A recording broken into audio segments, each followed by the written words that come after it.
আসসালামু আলাইকুম। আপনারা সবাই কেমন আছেন? আলহামদুলিল্লাহ আমরা সবাই ভালো আছি। আজ আমরা চলে এসেছি শেরপুরের জেলা প্রশাসকের বাসভবনে। আমার জন্ম শেরপুরে, জন্ম বেড়ে ওঠাও শেরপুরে।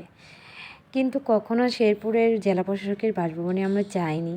আজকেই প্রথম আমরা গিয়েছিলাম। মাশাআল্লাহ এত সুন্দর যা বলার বাইরে, প্রাকৃতিক পরিবেশ খুবই সুন্দর। মানে উনি এই জেলা প্রশাসকের বাসভবনটা এত সুন্দরভাবে তৈরি করা হয়েছে, মানে গেলে মন প্রাণ জুড়াই যাবে। তো আমরা সবাই গিয়েছি, এই যে আমার ছেলে যাওয়ার পরে প্রথমেই মানে এই দোলনাতে বসে তারা দোলনা খাচ্ছে, আমার ভাবি ছিল, আমার ভাস্তিরা ছিল। আর চতুর সাইডে এত এত ফুল, মানে এত ভালো লাগে। দেখেন খেলার জন্য এখানে করা আছে, জায়গা করে রেখেছে।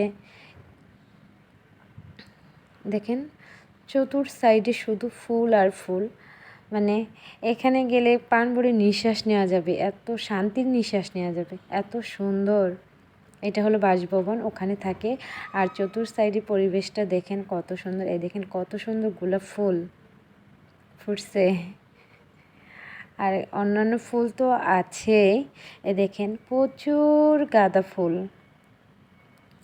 আর এই যে লম্বা লম্বা গাছগুলো, গোলাপি গোলাপি ফুলগুলো, এই গাছটার আমি নাম জানি না, কিন্তু ফুলগুলো মাশাআল্লাহ খুবই সুন্দর। আমি জীবনে প্রথম এই ফুলগুলো দেখলাম, বাট এই ফুলগুলোর নামটা যে কি সেটা আমি জানি না। দেখেন ফুলগুলো অনেক সুন্দর না? শুধু ফুল আর ফুল। কারো বাসায় যদি এত ফুল থাকে, ফুল গাছ থাকে, তার কেমন লাগে? আমি কিন্তু আমার ফুল গাছ কিন্তু অনেক পছন্দ। আমি ফুলকে অনেক ভালোবাসি। আর এই যে এখানে হলো একটা ঘরের মতন, মানে আড্ডা দেওয়ার স্পেস করে রাখছে। যখন শেরপুরে বড় বড় জেলা প্রশাসকের যদি কোনো আত্মীয় কিংবা বড় বড় অফিসার যায়, তারা এখানে বসে গল্প করে, আড্ডা দেয়, চা কফি খায়। আর এই দেখেন বাচ্চাদের জন্য খেলার জন্য অনেকগুলো রাইড আছে, তারা বিকেলবেলা খেলাধুলা করবে। এটা মানে ডিসির ওয়াইফ কিংবা ডিসির ওয়াইফের ছেলে মেয়ে কিংবা আত্মীয় স্বজন যারা এখানে থাকেন, তারা এগুলো ব্যবহার করতে পারে। বাইরের মানুষ এগুলো ব্যবহার করতে পারে না।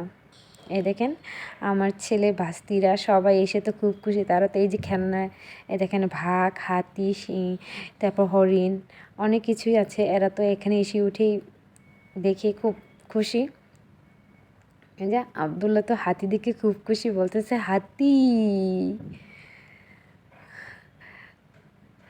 বাচ্চারা আনন্দ পেলেই ভালো লাগে, তারা খুশি থাকবে, ঘুরবে ফিরবে, দেখতেই ভালো লাগে।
আমাদের ভিডিওটি যদি আপনাদের ভালো লাগে অবশ্যই লাইক শেয়ার কমেন্ট করে পাশে থাকবেন। আল্লাহ হাফেজ।